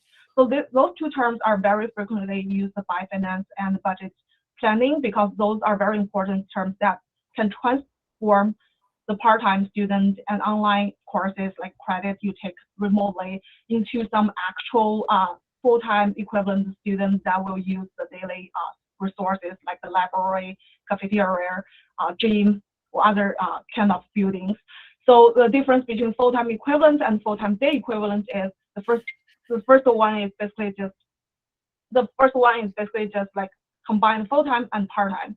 And the second one is the day equivalent, basically just transfer that again to something like a student who attended college on campus in person before 5 p.m., that is day. So for full-time equivalent and full-time day equivalent, so all public institutions get their FTE full-time equivalent, and all public institutions get their FTDE projections as well, except UMGC Global Campus doesn't have any FTDE projection because they have all online courses. So basically, because of this special component of their enrollment, so we don't produce any FTDE enrollment projection for them. And then finally, there is a small standalone component called non-credit enrollment projection that is for community colleges only. And then I just give you some overview of the results. So you can also, if you look at your report, you can also see these numbers. So first of all, the model predicts in fall 2022, the statewide total enrollment will be 292,000 students, which is a 7.2% increase compared to fall 2021, the most current fall enrollment. And this number in 10 years, in fall 2031, the statewide total enrollment will continue to increase to 299,000. And if we disaggregate those numbers by sectors, and you can see the statewide enrollment increase was mainly contributed by the community colleges, whose 10-year enrollment will increase by 24%. Please refer to page 12 to 13 in the report for the detailed numbers for the community colleges. And for the four-year institutions, the model predicts the undergraduate enrollment will stay the same in the next 10 years, and the graduate enrollment will increase by 8% to 43,000. So also the detailed numbers are available on the report from page 6 to 9. And then this is just to show you the visualize the chart by showing you the difference between full-time and the part-time. So my focus is the community colleges. So the two lines, so two blue lines here represent the community colleges. I hope my visual pointer works. So, so as you can see, the first dot represents the actual or fall 2021 enrollment numbers.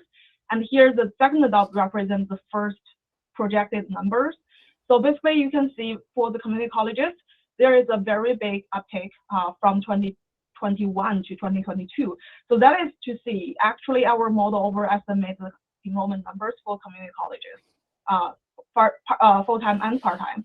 So because we all know in past 10 years at least, so community colleges in Maryland or in the nation have been experienced continuous decline for over 10 years. So there is no chance in that short term, just 1 year or just less than 6 months, because now it's already 2022 June, so we only have 3 months left. So there is no way we can see this number will increase by such a big jump. So there's a clear sign that we actually overestimate the enrollment for community colleges. So when I present the methodology, I will explain you in more detail why our model tends to overestimate the numbers for community colleges. But overall, so when we estimate the numbers, so those numbers between like 2022 to 2031, the growth is very mild. And then if we continue to the full-time enrollment, full-time equivalent enrollment and full-time day equivalent enrollment. So so you can refer to page 10 to 11 for four-year institutions FTE and FTDE number, and page 14 to 15 for the community colleges numbers. So this numbers for FTE is similar, is a reflection of their headcount enrollment numbers. So for statewide total, it's increased by 3.4% in 10 years, and then public 4 years. So their FTE will reduce by 1.5%, and then community colleges in 10 years their number will increase by 14%. And then FTD, the full-time day equivalent. So basically, it still shows the same patterns. Statewide total increased by 4.8% in 10 years, and public 4 years again. So global campus is excluded from this analysis. So you will see it's a really stable trend over 10 years. And for community college, it's still like overestimate. It has a very optimistic estimation, so that will increase by 13.7%. So that is majorly because those numbers are calculated based on the headcount enrollment. So basically, you will see the same patterns for all the sectors. And then this is like disaggregated chart showing the FTE and FTD numbers by year. So similarly, you will see here for all of the community college numbers, definitely you see an uptick right here. So that is because this model overestimates the numbers for community colleges. And then finally, so we have this non-credit enrollment projection. So for community colleges, so next year the model predicts that the number will increase by 14%, and in 10 years this model will increase by 42%. So this is how it looks like historically, and in next 10 years it will show this gentle increase line. And then I'm so happy to be able to present a detail on the methodology. So as Dr. Schmerz just explained, we inherit this model from the old model that was built maybe 20 years ago. So we made some revisions, necessary revisions, if some of the assumptions were not valid anymore. But the major part are still the same as we conducted 20 years ago. And then just another reminder, so remember our model was a top-down model, so we start from the segment level. So the most important thing to remember is the foundation of the model is based on the relationship between population, Maryland population, and the in-state enrollment. So, and the model assumes this relationship will stay constant for next 10 years. So in other words, so if the model observes, say, 6% of the population aged from, say, 15 to 19 will attend the public 4-year undergraduate sectors as full-time students, it is believed that this proportion will continue for 10 years. So then we rely on a projected population provided by Maryland Department of Planning. And we use their 10 years population projections and apply this relationship to the projected population. We get something called base enrollment. So that is to see, we know those are the number of the people will show up in the Maryland in next 10 years, and then we calculate the number of students. Those are the basic number of students we need to educate in next 10 years. And then this number will be adjusted by a bunch of factors. So those include the historical trend of enrollment. For example, we all know community college has been declining, enrollment size has been declining for over 10 years. So we will reduce the base enrollment numbers for community colleges. And then the second factor will be high school graduates. And the assumption is we only think that high school graduates will have an impact on full-time undergraduate students. And then we also think the Maryland the household income per capita will have an impact on the undergraduate sectors. And finally, we think the tuition will have an impact on community colleges. And then when we conduct these models, so for this year, what we did differently compared to the past years is we tested those assumptions, those adjustment factors, and if some of the assumptions does not hold, like for example, we didn't find a clear relationship between tuition and the community college enrollment, we will not apply that factors. We'll just instead we use the base enrollment. And then just to remember, because we start from the in-state population and in-state enrollment, so after we adjust all of these factors and on the base enrollment, the number we have is in-state final enrollment. And then we calculate the out-of-state enrollment. That is based on the residence rate, the most current residence rate. Say if we all know community college always enrolls 90% of the students from in-state and 10% of students from out of state. We'll apply this rate to the in-state enrollment, and then we get out of state enrollment. And then we believe this will be the same for the next 10 years. And finally, we add up the in-state enrollment and out of state enrollment, we get the total number of state enrollments by segment. So that is segment enrollment projections. Let's move to the institution level. So if you still remember my pie story, so you now have 6 pies for undergraduate, full-time, part-time, graduate, full-time, part-time, and the community colleges, full-time, part-time. Now we need to slice those pies and give each institution their slice. And how do we decide how big slice of pie they get? Definitely College Park will get a larger pie compared to Bowie. So we heavily rely on some term definition called market share. So that is an institutional enrollment divided by segmental enrollment. So for example, the Bowie's market share on the undergraduate full-time pie will be the number of full-time undergraduate students at Bowie University out of the total number of full-time undergraduate students in Maryland. Oh, not in Maryland, sorry, in 4-year sectors. And then this is the market share. So we have the past 9 years market share. And then we want to project the market share for next 10 years. And then based on this market share, we already know the segment level enrollment projections. We'll apply this market share to the enrollment projection. And that is to see we cut the pies to each for different slices, and we give each piece to each campus. So we just finally get a projected institutional enrollment. And then we move to FTE and FTDE. So that is full-time enrollment, full-time equivalent and full-time stay equivalent. So there are very important 2 assumptions we hope here is, first, we believe the ratio of the credit-driven full-time equivalent enrollment to headcount-driven full-time equivalent enrollment will be the same, will be consistent in next 10 years. So what is the credit-driven FTE and headcount-driven FTE? So basically, those are the 2 very similar terms, but they are just the methodological difference between 2. So those 2 terms all capture the full-time equivalent numbers. The only difference is the way they calculate the number of students to the full-time equivalent are slightly different. So for the credit-driven FTE, basically this number was calculated by the total number taken by student, no matter the student part-time, full-time, online, or like in person. So you just add up all of the credits together and divide it by 15. That is the required, that is a regulated full-time status. And for the headcount-driven FTE, so basically we just add up, we just think one part-time student should be equal to 1/3 of the full-time student. So if you have this math formula and you basically just add up one full-time student plus 1/3 of part-time student, you will get a headcount-driven FTE. So this ratio is believed to be stable in next 10 years. And then second, we believe the FTE to credit-driven FTE will be stable in next 10 years. So that is to see. So FTE, if you still recall what I explained a little bit, is so basically we know how many courses students take last year or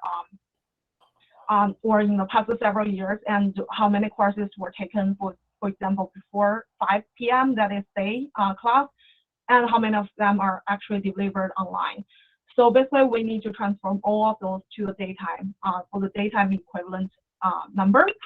So this is very important thing is for this year, we didn't use 2020 full and 2021 full FTE numbers. That is because during the pandemic, most of the courses were delivered online.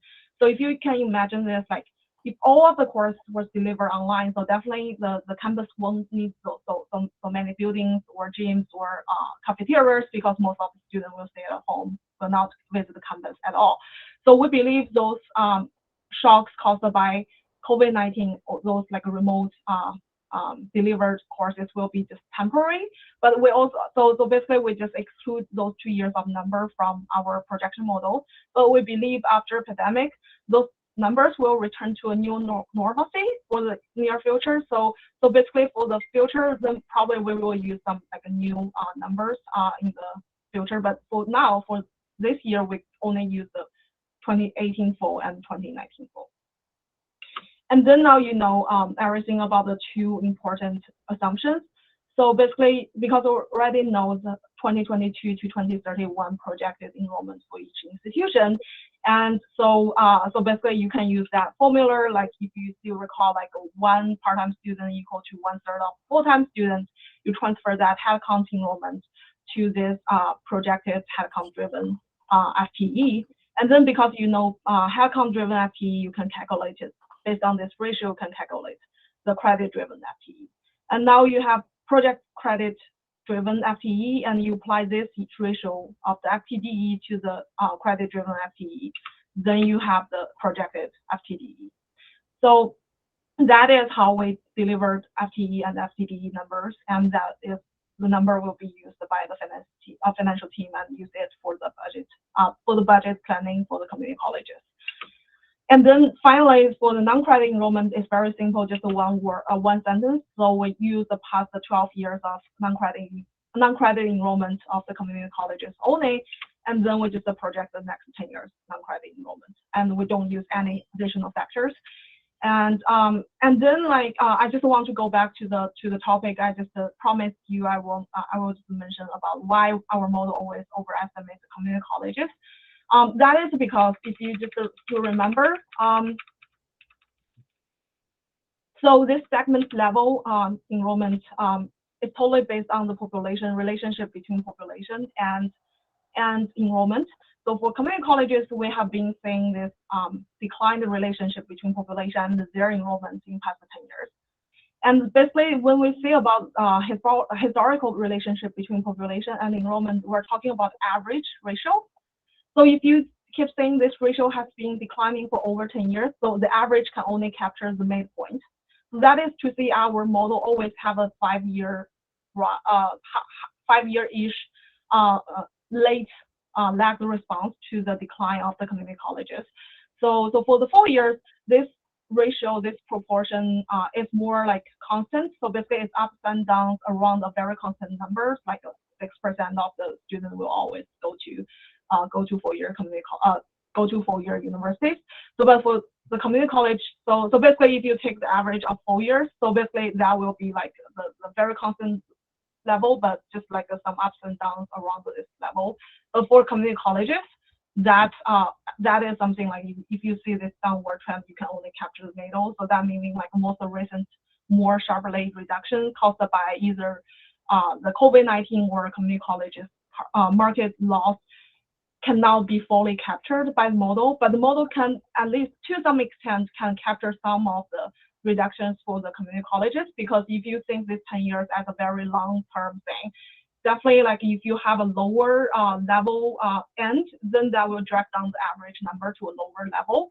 So that is also the reason why this year's number for community college is actually lower than last 2 years number, because we keep seeing this number going down and going down.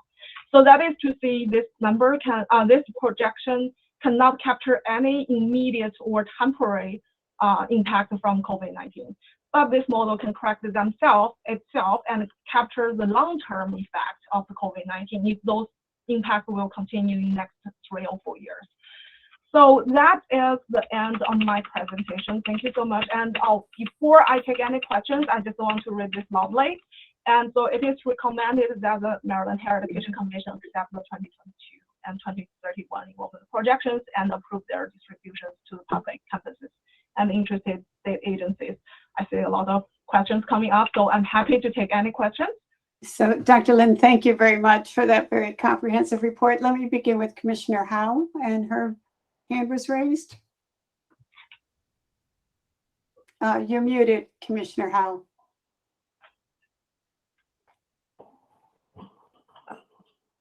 Oh, on? You're on. Okay, thank you. I'm new to this commission, as everybody here knows, and I'm not a statistical person particularly, but it seems to me as though, I mean, it's an excellent presentation. I understood probably 5% of it. But I'm concerned that in the presentation concerning the decrease in the community college enrollments, that it will affect somehow the monies that are then given by the General Assembly for support to the community colleges and the other institutions as well. And I don't understand completely how all this factors into the General Assembly's adoption of budgets for the various institutions. So my concern is that there's an awful lot of moving parts here. And I guess that there is a statistical analysis that's done according to accepted principles, but it's very confusing to me. That's all I want to say. Well, I think probably a number of us have the same question. So Dr. Lynn or Dr. Schmertz, if you could respond to that. Well, I will take the lead on, and I would want to defer to Jeff Newman on the question of what are the long and short-term impacts to the budget, the community colleges budget. We produce this report in service to our finance colleagues, Jeff Newman, and of course, as stated in COMAR, for capital purposes. So I would want to defer to Jeff on what he sees as the effects. You are correct. This is a statistical model.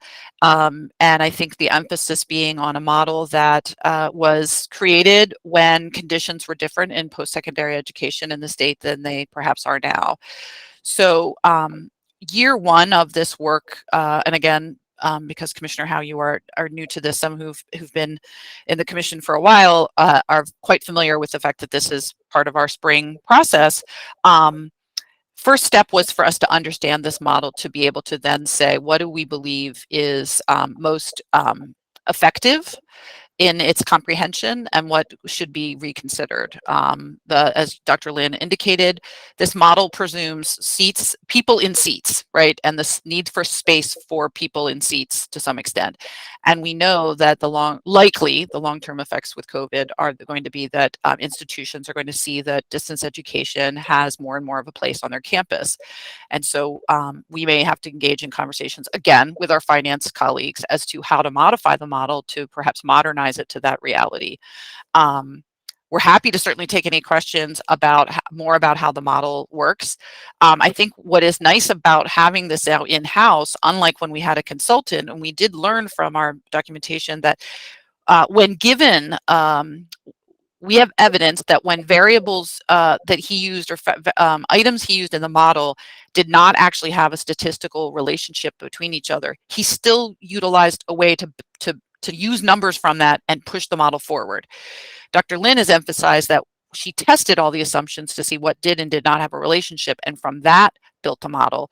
So there's much less mucking about in us kind of manipulating the numbers the way we would like them to be, and more using, I mean, this starts from the basis of the projections for the state of Maryland are predicted to grow and grow at a fairly positive and optimistic rate.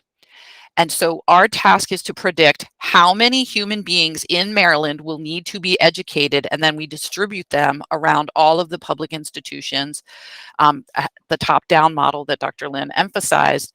And so because the population projections ground this, how many Marylanders will need to be educated, we are less concerned in this model with whether or not other variables that's the basis of the right. Our obligation is to make sure that people have places to go and be educated should they want to pursue an education. And so we then pull in these other variables to try to further inform that. And so some of what you're seeing with these rates are tied to the Department of Planning and their predictions that we will need to educate more and more Marylanders every year for the next 10 years. So I don't know if, again, I will let Jeff answer your concerns about the budget piece. Hello. So with respect to the operating budgets and the CADE funding formula, that is based on actual FTE as reported on the annual community college financial reports that they give to MHEC every year. So this model does not really affect how much money we give to the community colleges each year through the CADE formula.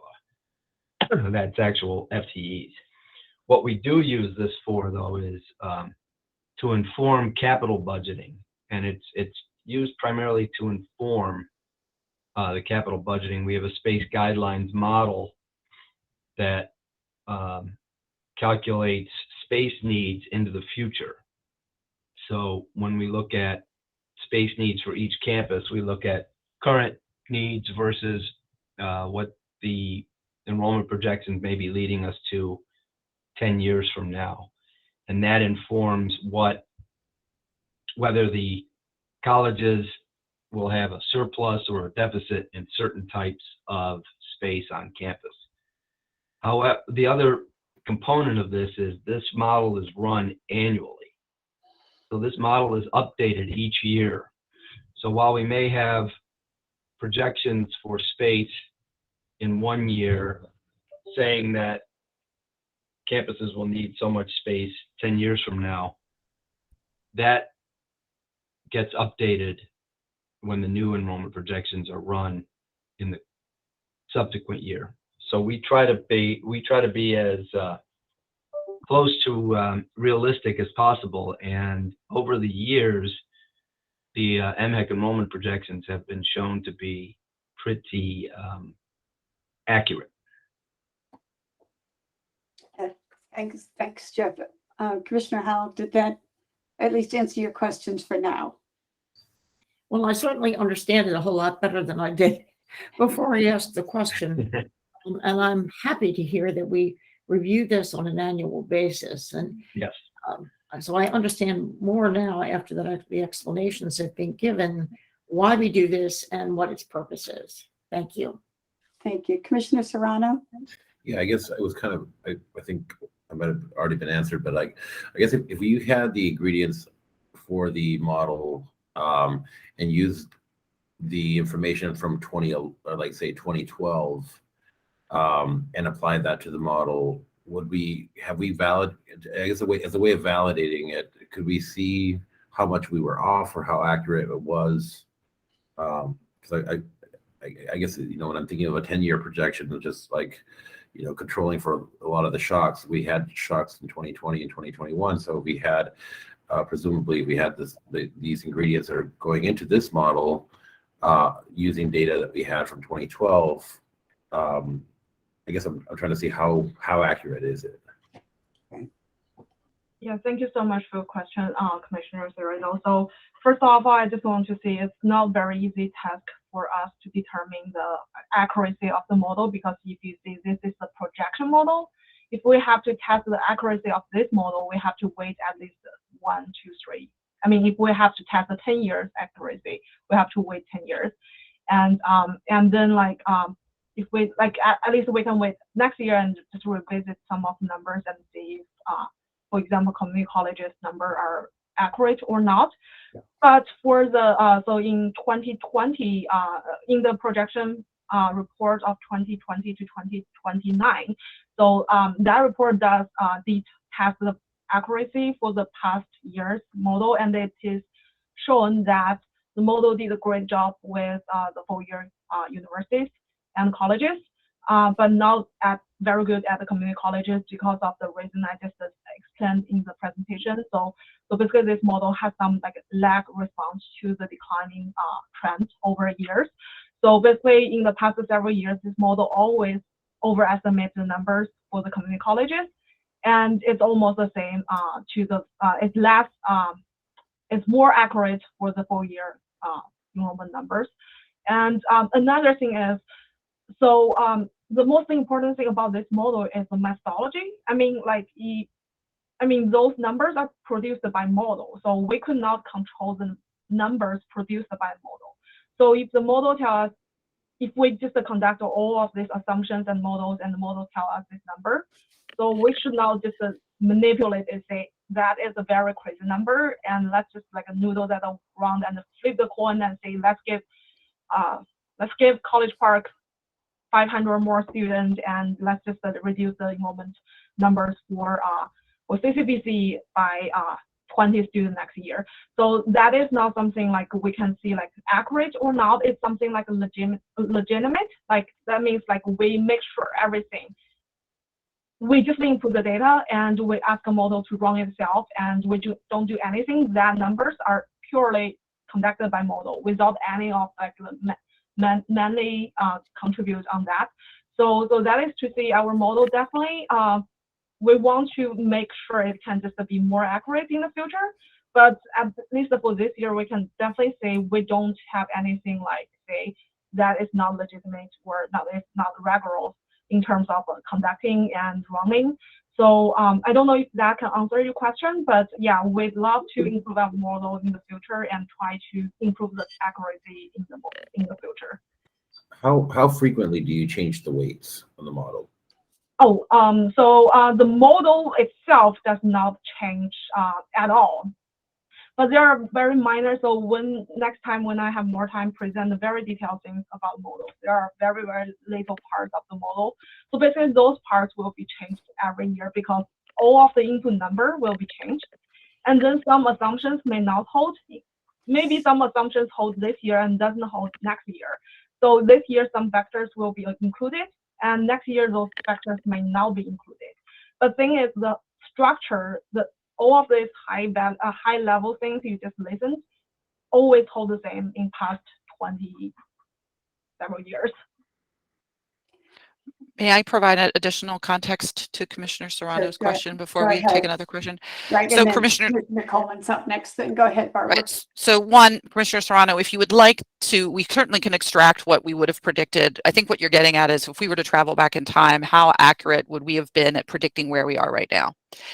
And I would, without looking at the data, would guess a couple things would be pretty darn not accurate in some capacity. Again, it's a top-down model. So the best accuracy, the one that Jeff referred to, is when you do the big picture. We are doing a very good job at predicting overall how many individuals needed to be educated in a 10-year period.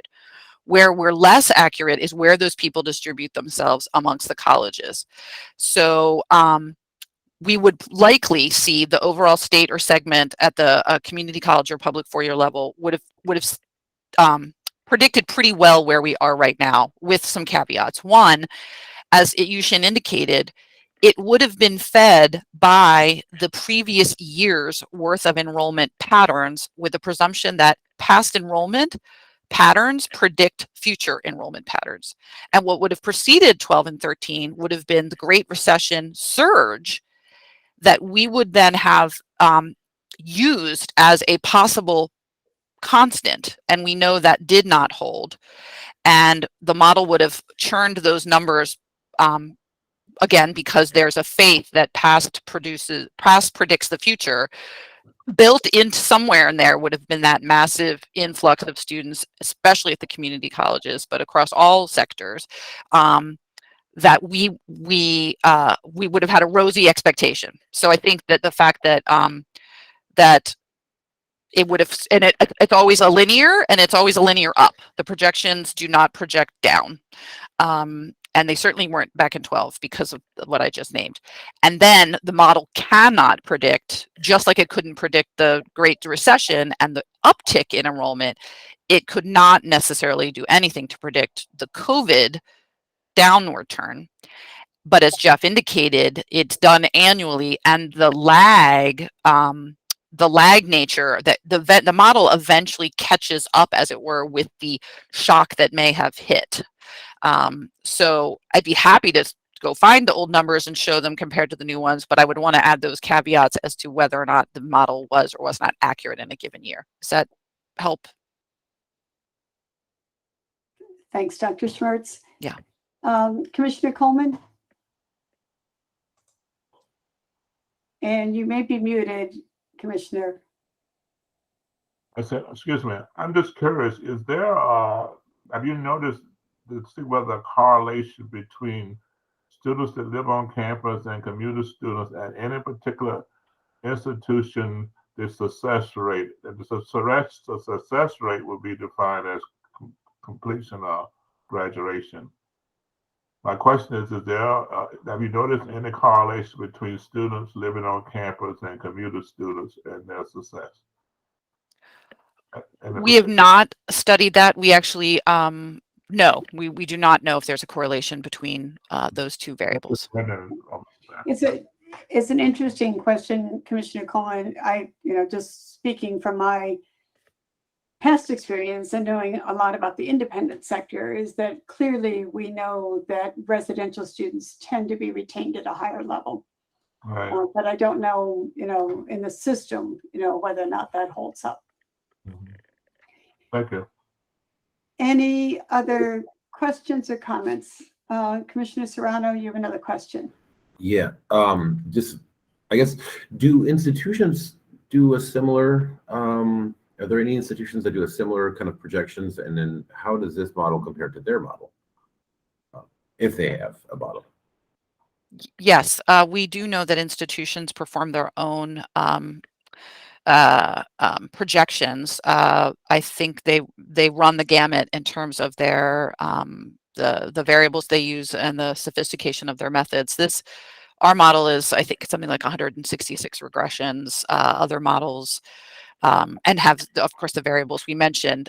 Other models, I know from having discussions with campuses, they take into account such things as dormitory space they plan to build, programs they plan to grow, populations they hope to target, that kind of thing. And so I believe one of the concerns can be, and this again, Dr. Lynn's work is invaluable in this process. We are now fully able to engage with and teach the institutions as to how our model operates and how it is or is not like their model, which is something that is new for us because we used to do this with the consultant. So we would probably know more. This will probably, especially because Dr. Lynn is going to be doing this presentation to whoever wants to attend this much more in-depth session, but specifically to our campus partners for them to finally understand and ask questions to inform maybe what we're doing would inform their model and they would try to incorporate some of the same variables. We might learn from them as to things that they are using. I think the difficulty becomes again, our charge is to identify all the people who need to be educated and then distribute them over the campuses, taking into account their plans for program approval and dorm space is A, very, very, that's a lot for 29 institutions. And B, that would, if we go with the bottom down model where we let we build the model from establishing what every campus might look like and then add them all together to predict the state or segmented state, we will have possibly leftover students that will not be claimed by any institution in the projections, if that makes sense. And there'd be sort of this excess that we would then, which in itself could be very telling, and would be then, but again, it's because the projections are to inform space use first. We would want to work very closely with our finance partners here in the agency to determine whether that's even a feasible model, because how are you going to predict? Maybe you can predict better what space needs there will be, or maybe you will be left over and there's not going to be some vague 30th campus where we put everybody else that didn't get distributed amongst all the other campuses. So more to learn on that, and we may know more next year when we do this again. Thank you. Any other comments or questions before we move to the recommendation that we need to approve? Commissioner Boyd. Barbara, I would just like to know from your position, having looked at these kinds of projections year after year, what surprised you most about this current projection?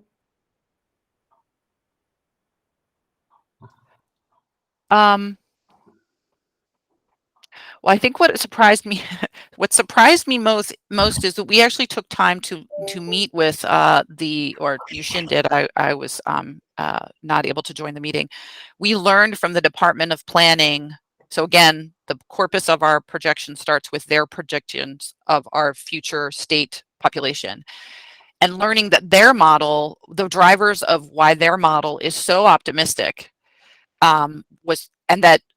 it so heavily influences our model. I think the most surprising thing, and yet not surprising in some ways, because we have had a very optimistic expectation of enrollment growth year after year after year, and that is very heavily informed by the state's Department of Planning's charge, which is to build a optimistic state population model for their own building purposes. So it's been kind of interesting to learn what are the reasons behind, if the next time you think about any kind of projection that you might take for granted, right? Or what we learned through the census process of how these things can kind of fall apart, or the how they patch the holes of what they do and don't have with data. We should all probably treat some form of projections with a little bit of skepticism. That would be my biggest takeaway, and a bit of a surprise this year. So Thank you. Okay, all right. So let me just again read the recommendations, and then I will ask for someone to make this as a motion. It is recommended that the Maryland Higher Education Commission accept the 2022 through 2031 enrollment projections and approve their distribution to the public, the campuses, and interested state agencies. So if someone would please make a motion to approve that recommendation. And Commissioner Serrano, I saw your hand. Could I have a second? Commissioner Coleman. Any further questions at this point? All right, all in favor, please signify by raising your hand or saying aye. And any opposition? Anyone abstaining? Okay, so the motion carries. Thank you all very much. And so to both Dr. Schmertz and Dr. Lynn, I know how difficult it is and challenging to present this to all of us in a way that's understandable. And perhaps over time we begin to get our own arms around it better and understand better some of the nuances. But thank you both very much. That's the end of our agenda. Any other issues that anybody wishes to raise before we move into adjournment? I think everybody is ready at this point. If I could have a motion to adjourn, please. Commissioner Coleman, I see it's seconding. So anybody not want to adjourn? I think we are adjourned. Thank you all very much. And I'll see you again next month. Take care. Thank you. Thank you. Lead meeting.